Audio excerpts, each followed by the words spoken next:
राष्ट्रपति और प्रधानमंत्री ने संसद के केंद्रीय कक्ष में बटन दबाकर किया जीएसटी को लागू। अब से होगा एक देश, एक कर, एक बाजार। जीएसटी लागू करने पर मुख्यमंत्री ने केंद्र के प्रति जताया आभार, कहा आर्थिक सुधार को मिलेगी गति। उच्च शिक्षा मंत्री ने कहा पंचमुखी योजनाओं से होगा महाविद्यालयों का ग्रेडेशन, प्राध्यापकों के रिक्त पदों को जल्द भरने की कही बात। और किसानों की समस्याओं के त्वरित निराकरण के लिए हर जिले में काम करेगा किसान मितान केंद्र।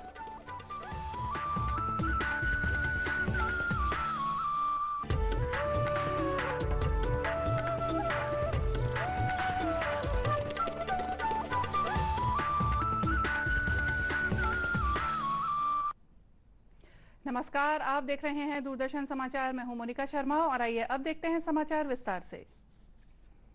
कल आधी रात से वस्तु और सेवा कर जीएसटी लागू हो गई है। संसद के केंद्रीय कक्ष में आयोजित समारोह में कल रात इस ऐतिहासिक आर्थिक फैसले को लागू किया गया। राष्ट्रपति प्रणब मुखर्जी और प्रधानमंत्री नरेंद्र मोदी ने बटन दबाकर जीएसटी की शुरुआत की।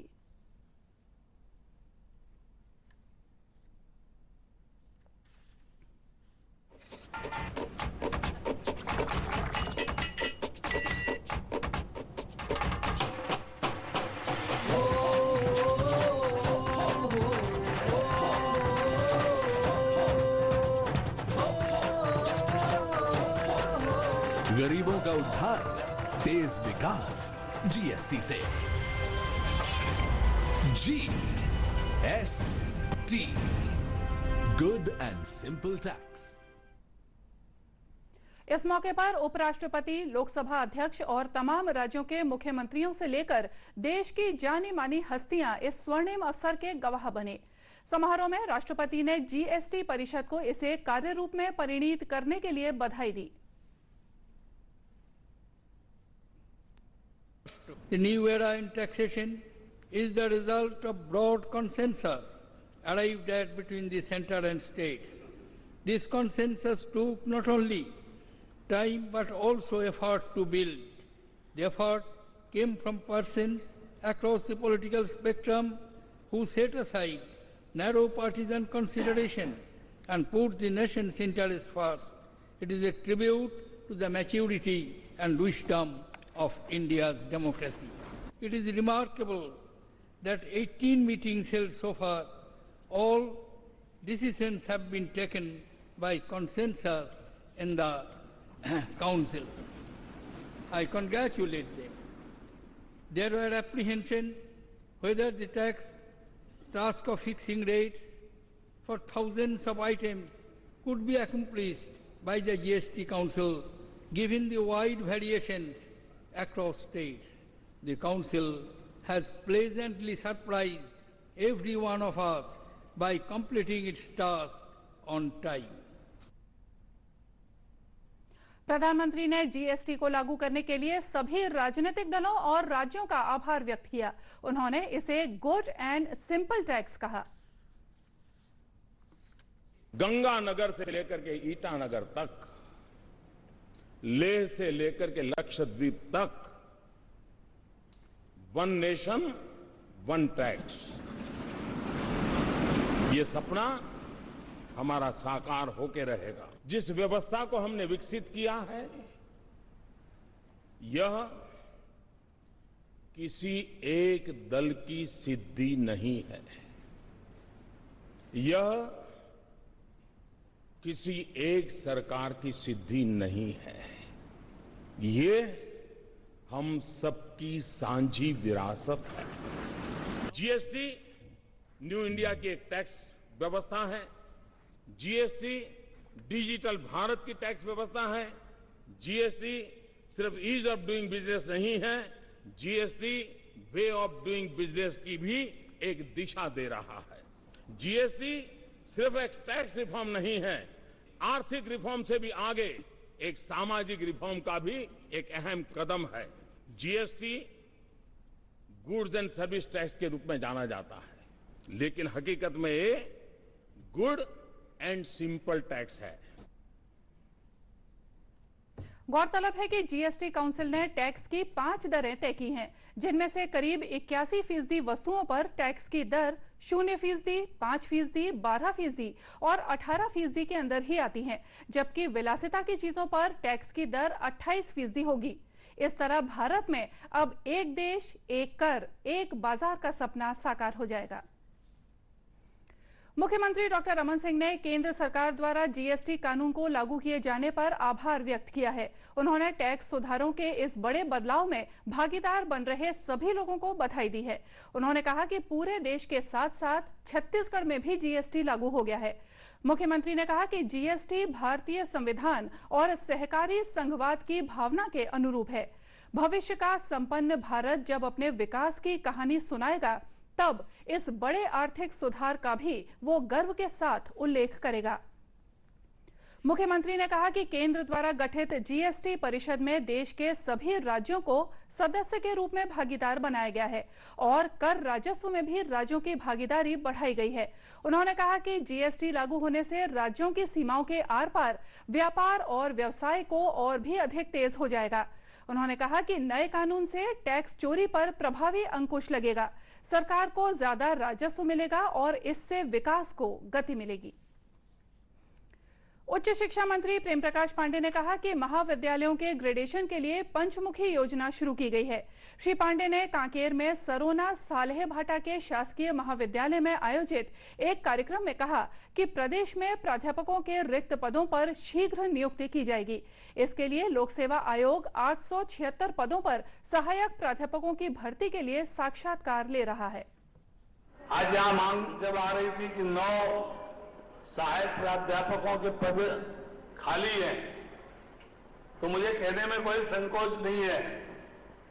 पिछले 3 वर्षों से लगातार प्रयास करने के बाद अब जाकर के हाई कोर्ट से हम लोग विजयी हुए हैं और 876 सहायक प्राध्यापकों के पद के इंटरव्यू चल रहे हैं।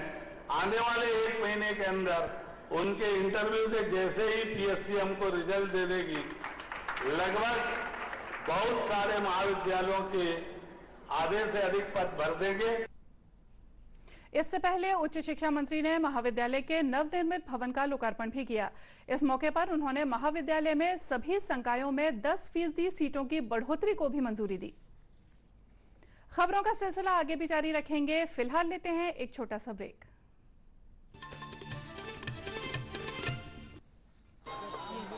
सही नहीं है। हा? ये अभी भी खुले में शौच गलत है। हाँ? गलत है। मिलकर आवाज उठाओगी तो गांव वालों को ये आदत बदलनी पड़ेगी। जब मिलकर बोलेगी नारी तो सुनेगी दुनिया सारी। जब मिलकर बोलेगी नारी सुनेगी दुनिया सारी। दरवाजा बंद तो बीमारी बंद। तुम अपना दिमाग लड़ाओगी, नोटे वालों को समझाओगी, शौचालय का रास्ता दिखाओगी। दरवाजा बंद तो बीमारी बंद। गांव खुले में शौच की आदत बदलेगा, फिर कोई नहीं बीमार पड़ेगा। जब दरवाजा बंद तो बीमारी बंद। आप भी शौचालय का उपयोग कीजिए और भारत को स्वच्छ बनाइए। मैडम क्योंकि दरवाजा बंद तो बीमारी बंद।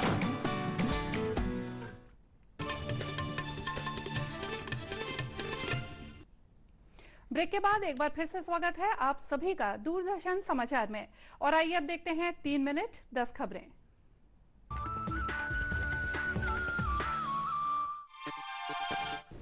चुनाव आयोग नए मतदाताओं के पंजीकरण के लिए एक विशेष अभियान शुरू करने जा रहा है। इसके लिए फेसबुक के सहयोग से आज से वोटर रजिस्ट्रेशन रिमाइंडर शुरू किया गया है। आधिकारिक विज्ञप्ति के अनुसार ये रिमाइंडर 13 भारतीय भाषाओं में होगा। लोगों को रजिस्टर नाउ बटन पर क्लिक करने के बाद राष्ट्रीय मतदाता सेवा पोर्टल से पंजीयन के लिए निर्देश मिलेगा। नारी शक्ति जागृत करने साध्वी ऋतंबरा के राष्ट्रव्यापी अभियान का शुभारंभ रायपुर से हुआ। यहां के इंडोर स्टेडियम में आयोजित इस कार्यक्रम में मुख्यमंत्री डॉक्टर रमन सिंह शामिल हुए। इस मौके पर मुख्यमंत्री ने कहा कि छत्तीसगढ़ ऋषि संस्कृति का प्रदेश है। उन्होंने कहा कि साध्वी ऋतंबरा से छत्तीसगढ़ वासियों को मार्गदर्शन मिलेगा। बीजापुर पुलिस ने 2 अलग-अलग थाना क्षेत्रों से 2 माओवादियों को गिरफ्तार किया है। पुलिस ने बताया कि मुखबिर से मिली सूचना के आधार पर ये कार्रवाई की गई है। गिरफ्तार माओवादियों में से एक थाना बासागुड़ा क्षेत्र के तिम्मापुर दलम में विस्फोट करने वाले दल का सदस्य था। वहीं भैरमगढ़ से गिरफ्तार माओवादी भी बम लगाने और सड़क काटने का काम करता था। वरिष्ठ अधिवक्ता के वेणुगोपाल भारत के नए अटॉर्नी जनरल होंगे। वे मुकुल रोहतगी का स्थान लेंगे। एक समाचार एजेंसी ने आधिकारिक सूत्रों के हवाले से बताया कि विधि मंत्रालय में अटॉर्नी जनरल के पद पर श्री वेणुगोपाल की नियुक्ति से संबंधित फाइल प्रधानमंत्री कार्यालय भेजी गई थी। भारत और चीन के बीच बढ़ते हुए तनाव को देखते हुए सरकार ने सिक्किम में नाथुला के रास्ते कैलाश मानसरोवर यात्रा स्थगित कर दी है, लेकिन उत्तराखंड में लिपुलेख दर्रे के रास्ते तीर्थ यात्रा निर्धारित कार्यक्रम के अनुसार जारी रहेगी। गौरतलब है कि चीन द्वारा भूटान के डोकलाम क्षेत्र में सड़क बनाने की कोशिश के कारण दोनों देशों के बीच तनाव की स्थिति उत्पन्न हो गई है। जांजगीर चांपा के जयजयपुर पुलिस ने नकली नोट मामले में फरार 2 आरोपियों को गिरफ्तार कर लिया है। इन आरोपियों से पुलिस ने 1,37,000 के नकली नोट बरामद किए हैं। गौरतलब है कि 2 दिन पहले पुलिस ने 21,80,000 के नकली नोटों के साथ 7 आरोपियों को गिरफ्तार किया था। कोरिया जिले के चिरमिरी में महिला कांग्रेस कमेटी का संभागीय महिला कार्यकर्ता सम्मेलन आयोजित किया गया। इस मौके पर मुख्य अतिथि के रूप में अखिल भारतीय महिला कांग्रेस कमेटी की राष्ट्रीय अध्यक्ष शोभा ओझा थीं। इस मौके पर राष्ट्रीय अध्यक्ष ने पोड़ी से चिरमिरी तक की रैली में भी हिस्सा लिया। दक्षिण पूर्व मध्य रेलवे ने यात्रियों की मांग पर बिलासपुर रायपुर पैसेंजर के समय में आंशिक बदलाव किया है। ट्रेन के समय में ये परिवर्तन आगामी 10 जुलाई से होगा। अब ये ट्रेन बिलासपुर से सुबह 6:45 के बजाय 7:05 पर छूटेगी। वहीं रायपुर पहुंचने का समय सुबह 9:25 से बदलकर 9:45 कर दिया गया है। रायपुर जिले के आरंग विकासखंड के ग्राम तोड़गांव में जिला स्तरीय जन समस्या निवारण शिविर का आयोजन किया गया। शिविर में विधायक नवीन मार्कंडेय ने शासन की विभिन्न योजनाओं के तहत क्षेत्र के किसानों को उन्नत कृषि यंत्र, बीज, फलदार पौधे और दिव्यांगों को बैटरी चालित ट्राइसाइकिल प्रदान किए। शिविर में 47 प्रकरणों का त्वरित निराकरण किया गया। छत्तीसगढ़ मुक्ति मोर्चा ने आज भिलाई गोलीकांड की बरसी पर दिवंगत मजदूरों को श्रद्धांजलि दी। इस मौके पर मोर्चा के कार्यकर्ताओं ने रैली भी निकाली और मजदूरों की समस्याओं के समाधान की मांग की। रैली के मद्देनजर सुरक्षा के कड़े प्रबंध किए गए थे।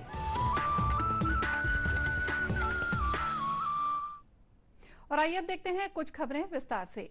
किसानों को एक ही छत के नीचे खेती की सभी जानकारी देने के साथ ही उनकी समस्याओं के हल के लिए प्रदेश सरकार ने किसान मितान केंद्रों की स्थापना का निर्णय लिया है। सभी जिला मुख्यालयों में किसान मितान केंद्र बनाए जाएंगे।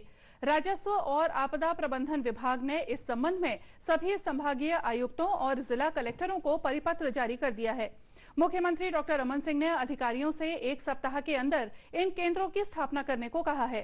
किसान मितान केंद्रों के लिए एक टोल फ्री नंबर होगा। मुख्यमंत्री ने कहा है कि जब तक टोल फ्री नंबर प्राप्त नहीं हो जाता तब तक जिलाधीश कार्यालय के एक ही टेलीफोन नंबर को चिन्हांकित कर किसान मितान केंद्र शुरू किए जाएं। इन केंद्रों में संबंधित किसानों और उनकी समस्याओं का भी रिकॉर्ड रखने को कहा गया है। साथ ही समस्याओं से संबंधित विभाग को भी उसकी जानकारी तुरंत भेजने की व्यवस्था की बात कही गई है। गौरतलब है कि मानसून आने के साथ ही किसान खेती के कार्य में लग गए हैं। इसके मद्देनजर राज्य सरकार ने संबंधित विभागों के अधिकारियों को मैदानी रूप से सक्रिय रहने को कहा है। इसके लिए एक ही छत के नीचे सारी समस्याओं को हल करने के लिए किसान मितान केंद्र स्थापित किए जा रहे हैं। एक और जहां सरकार बेटी बचाओ बेटी पढ़ाओ के लिए भरसक प्रयास कर रही है, वहीं बालोद जिले की खेतीहर मजदूर महिलाएं गांव-गांव में बेटियों को पढ़ाने के लिए अपने स्तर पर मुहिम चला रही हैं। ये महिलाएं गांव-गांव में जाकर गरीब बालिकाओं को चिन्हित करती हैं, फिर जन सहयोग से राशि जुटाकर उनकी पढ़ाई की व्यवस्था करती हैं। ये अभियान शिक्षा दान कार्यक्रम के नाम से चलाया जा रहा है। इस काम में लगी महिलाओं का कहना है कि शासन तो अपने स्तर पर प्रयास कर ही रहा है, लेकिन हमें खुद जागरूक होने की भी जरूरत है। उन्होंने बताया कि उनकी इस पहल के सकारात्मक नतीजे सामने आ रहे हैं और अभियान में गांव के लोगों का भी सहयोग मिल रहा है। बालिका शिक्षा के ऊपर कार्यक्रम था। यह गरीब बच्चों को, खासकर बालिकाओं को आगे बढ़ाने के लिए हम यह कार्यक्रम कर रहे हैं। ज़्यादातर बालिकाओं को आगे बढ़ाने की कोशिश में नहीं रहते माँ बाप, बच्चों लड़कों को भी ज़्यादा आगे बढ़ाते हैं। इसीलिए हम लोग गरीब बालिकाओं को आगे बढ़ाने की कोशिश कर रहे हैं। अभियान के तहत साजा में शिक्षादान कार्यक्रम का आयोजन किया गया। इस मौके पर पद्मश्री शमशाद बेगम ने अभियान के बारे में जानकारी दी। उन्होंने बताया कि शिक्षादान कार्यक्रम के जरिए अब तक करीब 1100 बालिकाओं को मदद पहुंचाई गई है। उन्होंने कहा कि उनका लक्ष्य कम से कम 10,000 बालिकाओं को शिक्षा के लिए मदद मुहैया कराने का है। इसका उद्देश्य ये है कि बालिका शिक्षा को हमको बढ़ावा देना है। शासन तो ड्रेस दे रही है, पुस्तकें दे रही है, लेकिन आम जनता का, आम पब्लिक का, समुदाय का और समाज की भागीदारी इसमें होना बहुत जरूरी है। इस भागीदारी को निभाने के लिए हमारी महिला कमांडो भरसक प्रयास कर रही है। हम लोग 10,000 बच्चियों को बालिका शिक्षा प्रोत्साहन हेतु लक्ष्य रखे हैं। अभी तक हम लोग 1100 बच्चियों को बालिका शिक्षा प्रोत्साहन राशि वितरण करा चुके हैं, लाभ दिला चुके हैं। इस तरह खेतों में मजदूरी करने वाली महिलाएं भी बालिका शिक्षा के क्षेत्र में अहम भूमिका निभा रही हैं। और इसी के साथ ये समाचार बुलेटिन यही समाप्त हुआ। नमस्कार।